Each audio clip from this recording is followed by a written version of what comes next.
Hello friends, இன்றைக்கி வந்து yellow பம்ப்கினை வச்சு நம்ம பேன்கேக் எப்படி செய்யுதுன்னு பார்க்கலாம். அதுக்கு இதை நான் வந்து வேக வச்சு எடுத்திருக்கேன். வேக வச்சுட்டு ஆற வச்சு மிக்சியில் அரைச்சி எடுத்து வச்சுருக்கேன். உங்களுக்கு எந்த அளவுக்கு குவான்டிட்டி தேவையோ அந்தளவுக்கு எடுத்துக்கோங்க. நான் ஒரு 150 கிராம் போல் வேக வச்சு அரைச்சி எடுத்து வச்சுருக்கேன். இது கூட 3/4 கப் அளவுக்கு நான் கோதுமை மாவு எடுத்து வச்சுருக்கேன். அப்புறம் ஒரு முட்டை, அதுக்கப்புறம் கொஞ்சமாக வந்து நாட்டு சர்க்கரை எடுத்திருக்கேன். இதில் வந்து பம்ப்கின்லாம் ஆல்ரெடி லைட்டாக ஸ்வீட்னஸ் இருக்கும். அதனால் 2 டேபிள் ஸ்பூன் அளவுக்கு நாட்டு சர்க்கரை, சால்ட்டு, கொஞ்சமாக வந்து பேக்கிங் பவுடர் எடுத்திருக்கேன். தேவையான அளவுக்கு பால் சேர்த்து நம்ம இதை வந்து கரைச்சிக்க போகிறோம். ஃபஸ்ட்டு முட்டையை உடச்சி உள்ளே சேர்த்துக்கலாம். முட்டையை உடச்சி இது மாதிரி நல்லா மிக்ஸ் பண்ணிக்கோங்க. இது நல்லா கலந்ததும் இது கூட நம்ம வந்து எடுத்து வச்சுருந்த கோதுமை மாவை சேர்த்துக்கிறேன். இது கூடவே நம்ம எடுத்து வச்சுருந்த நாட்டு சர்க்கரை, அதுக்கப்புறம் பேக்கிங் பவுடர், சால்ட்டு எல்லாத்தையும் சேர்த்துக்கோங்க.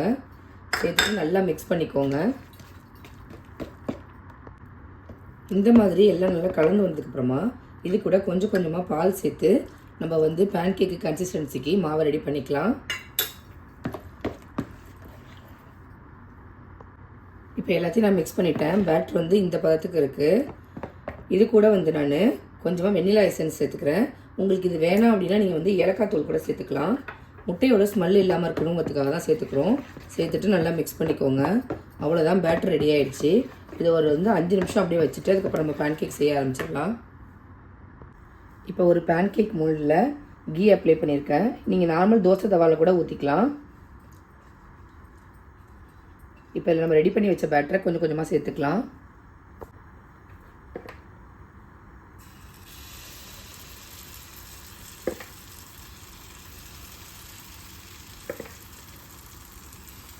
இதே மாதிரி கொஞ்சம் கொஞ்சமாக எல்லாத்துலேயும் சேர்த்துக்கோங்க. அடுப்பை லோ டு மீடியம்லேயே வச்சுக்கோங்க. இப்போ ஒரு சைடு வெந்துட்டு இதை திருப்பி போட்டுக்கலாம்.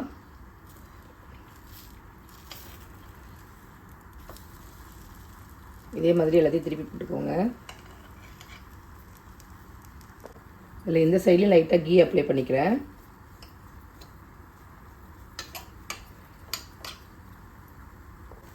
இப்போ இது ரெடி ஆகிட்டு நம்ம ஒரு பிளேட்டுக்கு ட்ரான்ஸ்ஃபர் பண்ணிக்கலாம்.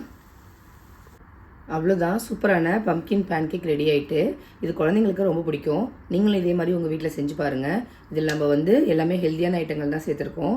நீங்கள் செஞ்சு பார்த்துட்டு எப்படி இருக்குது அப்படிங்கிறத கமெண்ட் பண்ணுங்கள். நான் போகிற ரெசிபீஸ்லாம் உங்களுக்கு பிடிச்சிருந்தா நம்ம சேனலை லைக், ஷேர் அண்டு சப்ஸ்கிரைப் பண்ண மறக்காதீங்க. தேங்க்யூ.